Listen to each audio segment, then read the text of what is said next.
दिल्ली के मुख्यमंत्री अरविंद केजरीवाल ने बीजेपी पार्टी को खूब खरी खोटी सुनाया। दरअसल अरविंद केजरीवाल का कहना था कि जो आयुष्मान भारत का स्कीम भाजपा गवर्नमेंट दे रही है वो टोटली एक स्कैम का पार्ट है। अगर ये स्कैम का पार्ट नहीं है तो यूपी से दिल्ली की ओर लोग इलाज करवाने क्यों आते हैं। अरविंद केजरीवाल ने बोला कि भाजपा ने उनके मोहल्ले क्लिनिक में दवाइयां देना बंद कर दी है, उन्हें फंड देना बंद कर दिया है। ये लोग बार बार कहते हैं आयुष्मान भारत, आयुष्मान भारत, आयुष्मान भारत।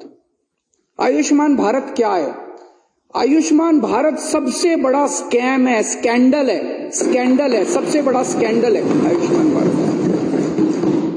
आयुष्मान भारत क्या कहता है? आयुष्मान भारत में ये कहते हैं भाई तेरे को एक कार्ड देंगे, इंश्योरेंस कार्ड। वो कार्ड लेके आप किसी भी अस्पताल में चले जाओ, आपके परिवार का एक परिवार का साल में 5 लाख रुपए का इलाज मुफ्त होगा।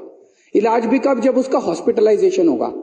उसको खांसी है, बुखार है, रोज के मर्रा की दवाइयां वो नहीं मिलेंगी, दवाइयां नहीं मिलेंगी, टेस्ट नहीं होंगे डेली का। अगर बाई चांस कोई बड़ी बीमारी हुई और तेरे को अस्पताल के अंदर एडमिट होना पड़ा तो तेरे परिवार का साल का 5 लाख रुपए का खर्चा मुफ्त है। इंश्योरेंस, अब वो इंश्योरेंस लेके क्या करे? उत्तराखंड में चले जाओ आप, कहीं अस्पताल नहीं, 50-50 कोस दूर लोग अपनी खटिया के ऊपर वो डंडी सिस्टम क्या कहते हैं उसको, वो लेके जाते हैं। वो वहां पे एक लोकल टर्म है, वो अस्पताल तो बनाएंगे नहीं, कार्ड दे दिया। कार्ड लेके लोग क्या करें?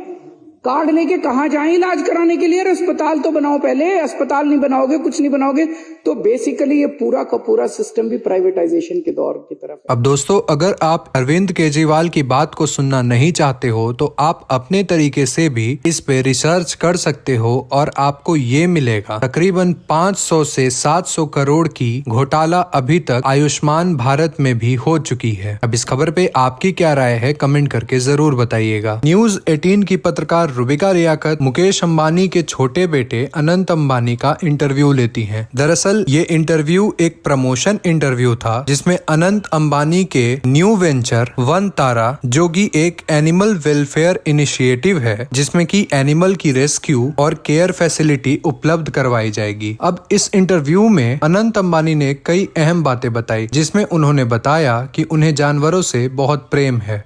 हम जानवर का और अलग अलग जीव जंतु का सेवा कैसे करें, तो बचपन से ही मेरे घर में माता जी मेरे से पहले जब वो छोटे थे उन्होंने 20-25 कुत्तों को पाला था घर पे। और मुंबई के लिए वो तो बहुत बड़ी बात होती है 20-25 कुत्ते घर पे फ्लैट में रखना। सेंटा क्रूज में रहते थे वो उनके शादी से पहले।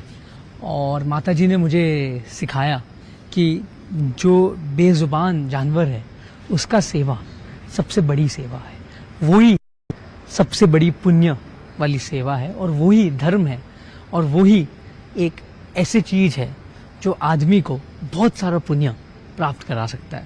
तो इस विचार से हमने ये काम बचपन में हमने डोमेस्टिकेटेड एनिमल। आज की दूसरी जो खबर है वो है मशहूर गजल गायक पंकज उधास का निधन हो गया। जी हाँ दोस्तों, आप बिल्कुल सही सुन रहे हैं। उनकी उम्र 72 साल बताई जाती है। इनका निधन मुंबई में हुआ है। पंकज उधास की बेटी ने बताया कि वो बहुत ही लंबे समय से बीमार चल रहे थे। इस खबर पे प्रधानमंत्री नरेंद्र मोदी ने भी ट्वीट किया है और अपनी शोक भावना को जाहिर किया है। वही दूसरी जो खबर है वो है मुनव्वर फारूकी के बारे में। जी हाँ दोस्तों, न्यूज पे हमें कुछ र्यूमर्स देखने को मिल रहा है जिसमें कि ये बोला जा रहा है कि मुनव्वर फारूकी को जबलपुर में पीटा गया है। अब ये मैं आपको बता देता हूँ दोस्तों कि ये खबर बिल्कुल ही फेक है, ऐसा कुछ भी नहीं हुआ है। अब इस खबर पे रिएक्ट करते हुए UK07 राइडर यानी कि अनुराग डोभाल ने कहा है कि जबलपुर में किसी की पिटाई हुई है क्या। इस पोस्ट को उन्होंने शेयर किया है ट्विटर हैंडल पे। अब आपको तो पता ही होगा दोस्तों कि अभी मुनव्वर फारूकी और बाबू भैया के बीच कुछ सही नहीं चल रहा है और इसी कारण आपको ऐसे पोस्ट देखने को मिल रहे हैं।